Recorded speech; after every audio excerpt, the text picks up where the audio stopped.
আজ থেকে তো তুমি আমার শিষ্য, কিন্তু মনে রাখবে আমার শিষ্য হওয়ার জন্য তোমাকে অনেক কষ্ট করতে হবে, অনেক শারীরিক পরিশ্রম করতে হবে।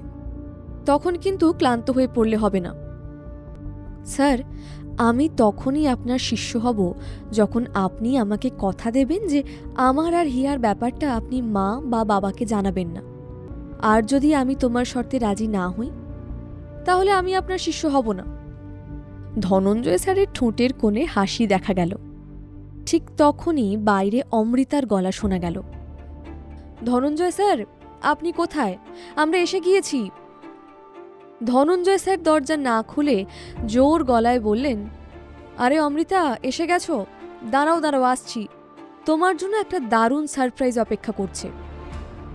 কি সারপ্রাইজ দিতে চলেছেন ধনঞ্জয় সামন্ত অমৃতাকে? অমৃতার গলা শুনে দারুণ চমকে উঠল আর্য। তার মুখ ফ্যাকাশে হয়ে গেল। ধনঞ্জয় স্যার চোখ নাচিয়ে আর্যর দিকে তাকালেন।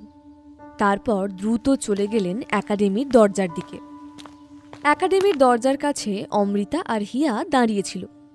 হিয়াকে দেখে ধনঞ্জয় ছুটে গিয়ে তাকে কোলে তুলে নিলেন। হিয়া খিলখিল করে হাসতে লাগল। বহুদিন পর ট্রেনিং সেন্টারে এসে চারপাশে তাকিয়ে দেখতে লাগল।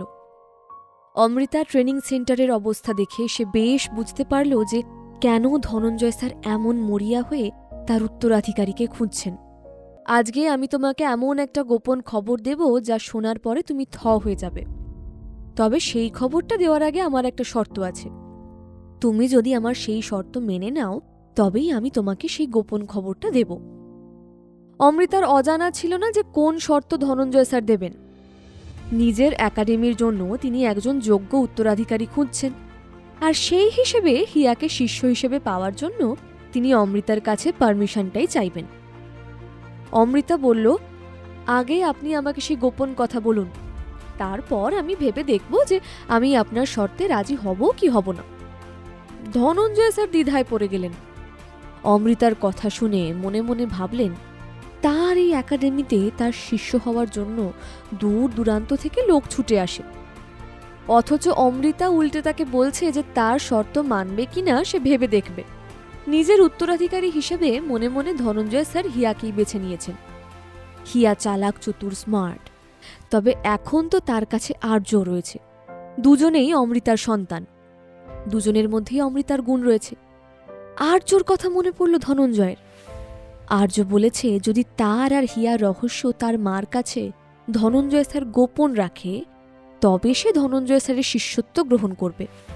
কিন্তু অমৃতার কথা মেনে যদি রহস্য ধনঞ্জয় অমৃতার কাছে ফাঁস করে দেন, তাহলে তা জানার পর অমৃতা হিয়া কিংবা আর্যকে মার্শাল আর্ট শেখার অনুমতি দিতেও পারে, আবার নাও দিতে পারে। ধনঞ্জয় ভেবে দেখল আর্যর শর্ত মেনে নেওয়াই লাভজনক। আরে ছাড়ো, তেমন গুরুত্বপূর্ণ কোনো কথা নয়। হিয়াকে কাঁধ থেকে নামিয়ে ধনঞ্জয় স্যার 2 হাত বাড়িয়ে দিলেন অমৃতার দিকে। অমৃতার যেই না হাত ধরল, ধনঞ্জয় স্যার তাকে কারাটের প্যাচে মাটিতে আছাড় দিয়ে ফেললেন। অমৃতা মাটিতে পড়ে যেতেই একাডেমির বেশ কিছু ছাত্রছাত্রী গোল হয়ে ঘিরে দাঁড়ালো ধনঞ্জয় আর অমৃতাকে। তাদেরকে দেখে বেশ উচ্ছ্বসিত মনে হচ্ছে। ছাত্রছাত্রীদের সকলেই প্রায় ধনঞ্জয় স্যারের সাপোর্টার। ধনঞ্জয় স্যারের ঠোঁটের কোণে হাসি। তিনি আবার এগিয়ে গিয়ে অমৃতার দিকে হাত বাড়িয়ে দিলেন। অমৃতা আবারও হাত ধরতে তিনি এমন জোরে প্যাঁচ কষলেন যে অমৃতা আবার আছাড় খেয়ে পড়ল।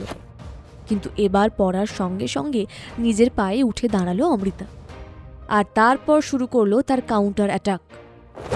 এমন প্যাঁচ কষল যে ধনঞ্জয় স্যার প্রায় হাওয়ায় উড়ে গিয়ে হাঁটু মুড়ে পড়লেন। একের পর এক উভয়কে আক্রমণ করে চলেছে। অবশ্য অমৃতা প্রতিটা আক্রমণের সময় খেয়াল রাখছে যাতে ধনঞ্জয় স্যার এমন কোনো আঘাত না পান যা তার এই বয়সে ক্ষতির কারণ হয়। প্রায় 15 মিনিট ধরে চলল এই দুজনের এই ডুয়েল। ছাত্রছাত্রীরা রুদ্ধশ্বাসে সে লড়াই দেখতে লাগলো। অমৃতার লড়াইয়ের স্টাইল দেখে একাডেমির ছাত্রছাত্রীরা হতবাক হয়ে গিয়েছিল।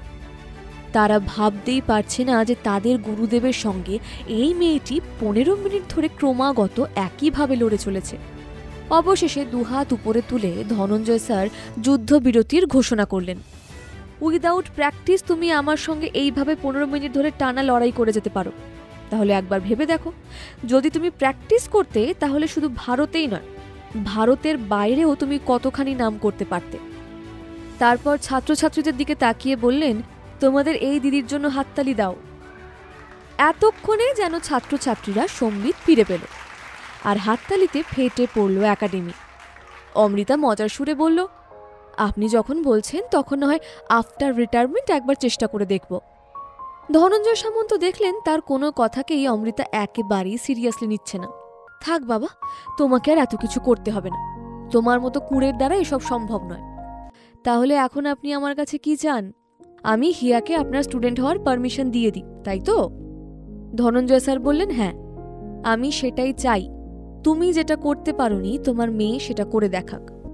হিয়াকে একটা মশা পর্যন্ত কামড়ালে সারা বাড়িতে মসকিউটো নেট লাগিয়ে দেয় অমৃতা। একটা আঁচড় পর্যন্ত হিয়ার গায়ে লাগলে পাগল হয়ে ওঠে অমৃতা। আর সেখানে মার্শাল আর্টে ট্রেনিং করা মানে তো সাংঘাতিক কষ্ট সহ্য করতে হবে। ভাবতেই অমৃতা মনে মনে বেঁকে বসে।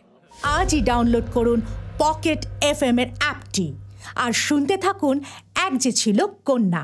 লিঙ্কটি রয়েছে ডেসক্রিপশনে।